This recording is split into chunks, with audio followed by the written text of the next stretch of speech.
Chris Terry and I had finished the script for Justice League before this movie came out, right? So that script was done. Movie came out, and some people didn't like the movie. A vocal minority. and so I was asked by the studio to like say, hey, you can't, there's a lot of stuff we don't want you to do from that script. So we did a rewrite, right, of the script. So the original Justice League that Chris and I wrote, we didn't even shoot.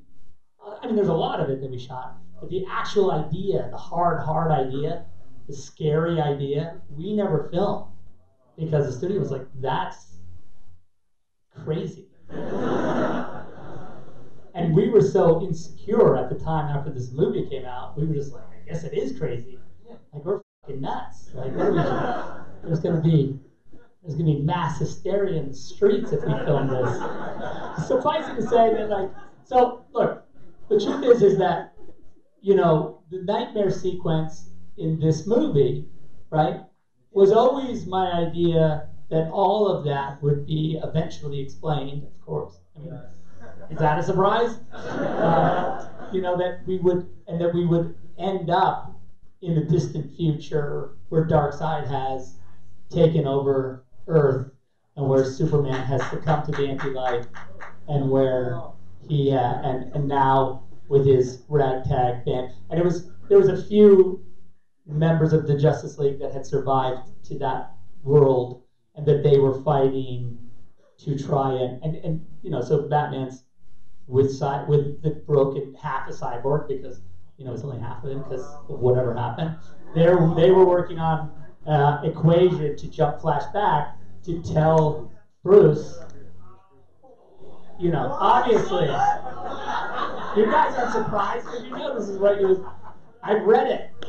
So those were the things that we were dealing with, and not to say that the studio still, you know, they were still into sort of the big look, but the details of how and why everyone was mad at each other or what, that was the stuff where they were a little bit like, because, you know, Lois, you know, and it's in the little teaser where the Justice League teaser, it wasn't in the movie apparently, where, I guess, where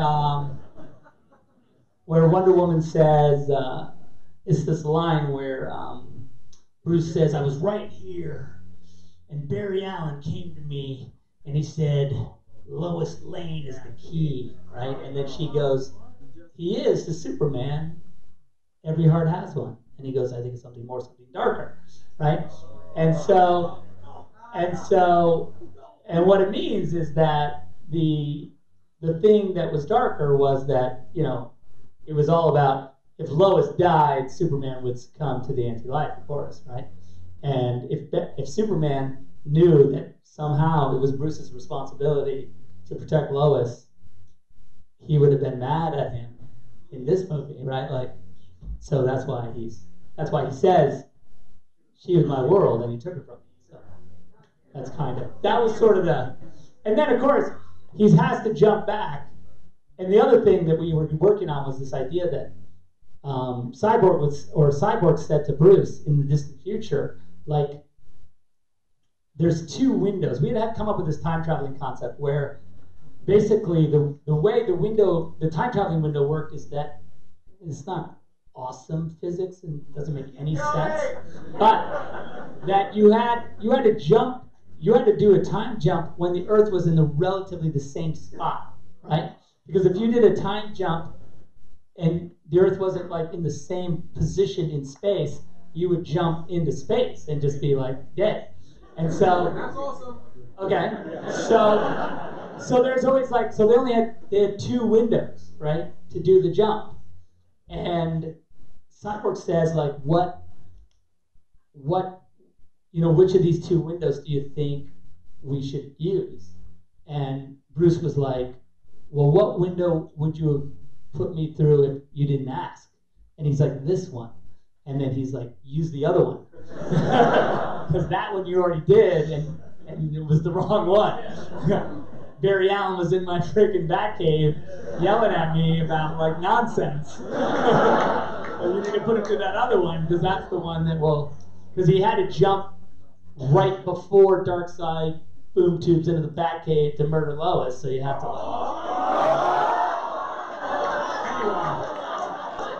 So that was the window that he had to like. Anyway. Hi everyone, it's Charlie. Zack Snyder recently did that special Q&A and screening of a couple of his movies and talked about alternate scenes, the original cut of Justice League, what that was going to look like, what the sequels were going to be, him paying off moments from Batman v Superman like the nightmare scene, in an alternate post-credit scene where he talks about what's happening with Lois Lane when the Flash comes back to visit him. But some of the scenes that he describes are so hardcore. So if you're new to the channel, I do DC videos like this every week. Be sure to subscribe to get everything. This is nuts, and all those alternate scenes weren't the only part of this too. He also talks about some original ideas they had about the Martha scene from Batman v Superman that sounded even crazier than the scene that they actually had in the movie. So he starts off talking about the nightmare scene from Batman v Superman. We all had a lot of ideas about it when it first came out, like, is this a nightmare or is this an actual vision of something that's going to come to pass, and will there be some sort of Flashpoint moment during this universe? The reason why Superman is so pissed off here, why you have the Sons of Superman, which is sort of a version of the Sons of Batman from the Frank Miller Dark Knight Returns comic book, is that he's succumbed to the anti-life equation because Lois Lane has died and he blames Batman for her death. So, in the distant future, when they're actually paying this moment off in one of the future Justice League sequels, in this post-apocalyptic world where Darkseid has taken over the Earth, a very broken Cyborg is working with this version of Batman, the Nightmare Batman that you see in this scene, and they're trying to come up with the solution to send Flash back in time so that they can warn younger Batman and pay off this scene with Flash coming into the Batcave saying Lois Lane is the key, explaining what he needs to do. So you get to the end of Batman v Superman, Superman still dies in the original version. There was supposed to be an alternate post-credit scene where he's talking to Wonder Woman, which would be a bit of a Justice League teaser, where he explains the vision that he got of the Flash and what he thinks that it means. So he says, I was right there. Barry Allen came to me and said Lois Lane was the key. Wonder Woman says to him, she is. To Superman, every heart has a key. And then Batman goes, I think it's something more, something darker. Then they have their Empire Strikes Back downer ending where things go badly, setting off the nightmare timeline. So Darkseid, knowing that Superman is the key to conquering Earth, boom tubes into the Batcave, kills Lois Lane, where Batman is trying to protect her. That sets off this timeline where everything goes to shit, so you proceed into that timeline in future Justice League sequels. Then once we get to that moment in the future where they're all sitting together trying to find a way to go back in time, Cyborg and Flash are trying to come up with this really complex time travel equation, but because it has to be so precise, there are only 2 moments in Batman's history that they can send him back to. So the brief joke is that he explains during that clip is that Cyborg asks Batman which of the 2 moments that he should send Flash back to, and Batman asks him, which one would you send him back to if you did not ask for my input? So Cyborg tells him,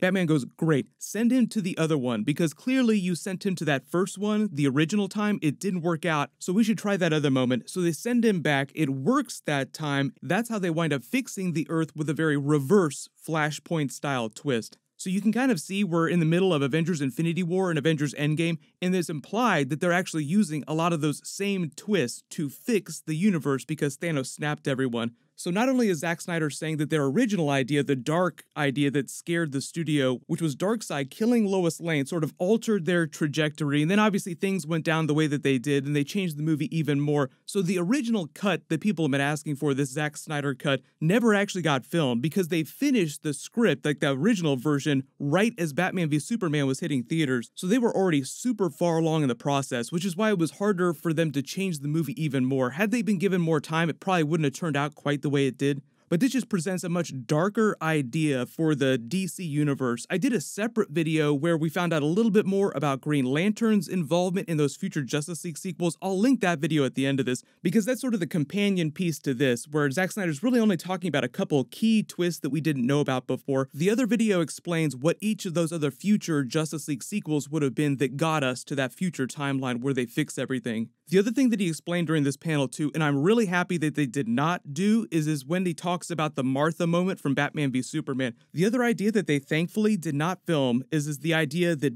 both of their mothers, the Marthas, would actually be the same Martha, and they would actually the same mother, which just sounds ridiculous if you know anything about the comic book canon. That means that Batman's mother would have let him think that he was growing up an orphan with both of his parents having died in Crime Alley and not telling him this whole time his entire life. It would have been absolutely ridiculous. So everybody just post your reactions to these alternate scenes in the comments below. Like, are you happy that they didn't film this stuff? Or would you have actually rather seen Darkseid kill Lois Lane? And I feel like there isn't a really great answer to that question. But in related Marvel news, they just released a whole bunch of new Avengers Endgame promos revealing exactly who lived and who died after the snap. So I'll do a video for that later today. It should be up in a couple hours. So while you wait for that, click here to learn about the story of the canceled Justice League Trilogy, all those other scenes that they wound up not filming, and click here for my brand new Spider-Man Far From Home promo breakdown and Easter eggs. Thank you so much for watching. Everybody stay awesome. I'll see you guys tonight.